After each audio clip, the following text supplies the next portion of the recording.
کہ جیسا کہ رسول اللہ صلی اللہ علیہ وسلم نے پیشن کی تھی ویسا ہی ہو رہا ہے. تو گزارش یہی ہے کہ اچھا جیسے کہ ہم نے بتایا کہ اور بھی رسول اللہ صلی اللہ علیہ وسلم کے معجزات تھے کچھ. تو جب رسول اللہ صلی اللہ علیہ وسلم سوئے تھے تو حضرت ابوبکر کے آنسو سے پسینے آنسو نکل آئے وہ رسول اللہ صلی اللہ علیہ وسلم کے چہرے انور پہ پڑے تو تب جا کے رسول اللہ صلی اللہ علیہ وسلم تھوڑا ہوش میں آئے اور انہوں نے. السلام علیکم سر. السلام. ماشاء اللہ سر. آپ کا نام؟ میرا نام عابد حسین ہے. عابد حسین. تو اسلام کے ریلیٹڈ بہت آسان سوالات ہوں گے. ٹھیک ہے, کوئی بات نہیں, اگر آپ کی اجازت ہو آرام سے پوچھیں. ٹھیک ہے. جب نبی کریم صلی اللہ علیہ وسلم معراج کے لیے گئے تھے, ٹھیک ہے, تو راستے میں انہوں نے عجیب و غریب معاملات دیکھے تھے, تو تھوڑا سا کیا کہہ دیں گے؟ جب رسول اللہ صلی اللہ علیہ وسلم معراج پہ گئے تو انہوں نے زیادہ تر خاتونیں جو ہے وہ جہنمی دیکھی ہے. تو اس میں سے مطلب جو مسلمانوں کی تعداد, جو عورتوں کی زیادہ تعداد جہنمی نکلی ہے.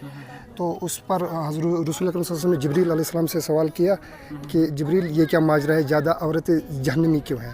تو جبریل علیہ السلام نے فرمایا کہ مطلب جو یہ عورتیں ہوں, ایک تو یہ بے پردہ ہوتی ہے, ان کے بال ننگے ہوتے ہیں, بد زبانی ہوتی ہے, اور بہت سے مسائل ہیں کہ جو عورت میں آج پائے جاتے ہیں. ہاں بے شک, جو آج کل مطلب ہم یہ سمجھتے ہیں کہ یہ غیبت, بالکل غیبت ہے, بہت ساری چیزیں ایسی دور میں. بالکل بے شک یہ چیزیں رسول اللہ صلی اللہ علیہ وسلم نے مطلب اپنی امت میں مطلب پیشن گوئی بھی کی تھی, کیا ہونے والا ہے میرے امت کے ساتھ, اور کون لوگ وہ ہوں گے جو جنت میں جائیں گے. جنت میں بھی دیکھیے کچھ عورتیں رسول پاک صلی اللہ علیہ وسلم نے ان کی بھی خوبی آپ صلی اللہ علیہ وسلم نے مطلب بیان کی تھی. اچھا ایک اور کوشچن رہے گا. بالکل. تو کوشچن اس طرح ہے کہ نبی کریم صلی اللہ علیہ وسلم کے چند معجزات تھے. بالکل. تو ایک دو کا نام, دو تین کا ذکر. رسول اللہ صلی اللہ علیہ وسلم کے ایک معجزہ مجھے ذہن میں ہے کہ جو کہ رسول اللہ صلی اللہ علیہ وسلم, ایک یہودی آیا تو اس نے رسول اللہ صلی اللہ علیہ وسلم سے سوال کیا کہ اگر آپ سچے نبی ہو تو یہ بتا میری مٹھی میں کیا ہے.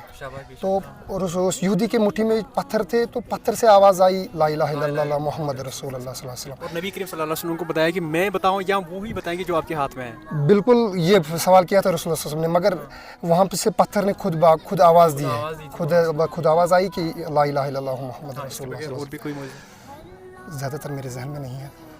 سب سے بڑا معجزہ جو ہے قرآن کریم ہے. قرآن کریم ہے. یہ بتائیں کہ مطلب معجزہ کیوں ہے؟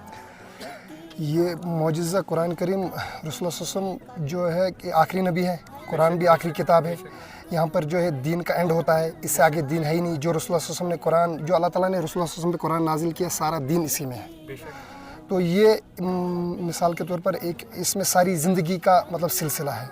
یہ بھی ایک معجزہ ہے. مطلب پوری زندگی قریباً 1,24,000 پیغمبر ہے, تو ساری زندگی 1,24,000 پیغمبروں کی بھی اسی قرآن میں پائی جاتی ہے. کس پیغمبر نے کس حساب سے زندگی گزاری, یا قوم عاد ہے, قوم سمود ہے, سب کا ذکر اسی قرآن میں. اس حساب سے یہ معجزہ ہی ہے میرے حساب سے. یہ اس لیے ہے بیکاز حضرت اللہ رب العزت نے فرمایا کہ اگر میں نے اس قرآن کو پہاڑوں پہ نازل کیا ہوتا, بالکل وہ ریزہ ہو جاتے ہوتے, کیونکہ پھر جب رسول اللہ صلی اللہ علیہ وسلم پر نازل فرمایا, ٹھیک ہے, جس کی وجہ سے یہ ایک معجزہ بنا. اس میں ایک آیت بھی ہے, وہ لرأیت خاشعا متصدعا من خشیۃ اللہ.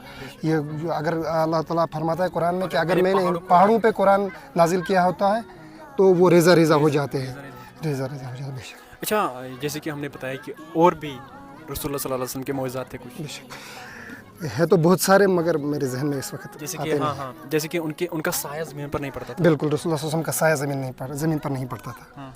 اس کے بعد جب وہ ان کا پسینہ آتا تھا, وہ خوشبودار سے بھی زیادہ خوشبو. رسول اللہ صلی اللہ علیہ وسلم کا پسینہ جو ہے, رسول اللہ صلی اللہ علیہ وسلم جب وضو کرتے تھے تو صحابی جو ہے رضی اللہ تعالیٰ عنہ, وہ رسول اللہ صلی اللہ علیہ وسلم کا جو وضو سے جو گرتا ہوا پانی ہے نا, وہ اپنے چہروں پہ ملتے تھے. رسول اللہ صلی اللہ علیہ وسلم کا جو پسینہ نکلتا ہے اس میں خوشبو ایسی آتی تھی, خوشبو سے نکلتی ہے. بالکل بے شک. جب نبی کریم صلی اللہ علیہ وسلم غار ثور میں تھے, بالکل, ٹھیک ہے, تو غار ثور میں جب حضرت ابوبکر صدیق رضی اللہ عنہ کو کسی نے وہاں تکلیف دی تھی, بالکل, کس نے؟ سانپ نے دی تھی. تو رسول اکرم صلی اللہ علیہ وسلم حضرت ابوبکر کے ساتھ ٹیک لگائے بیٹھے تھے, آرام فرما رہے تھے حضرت ابوبکر صدیق کے گود میں. تو ایک بل تھی جہاں سے چوہا, یہ سانپ آتا تھا.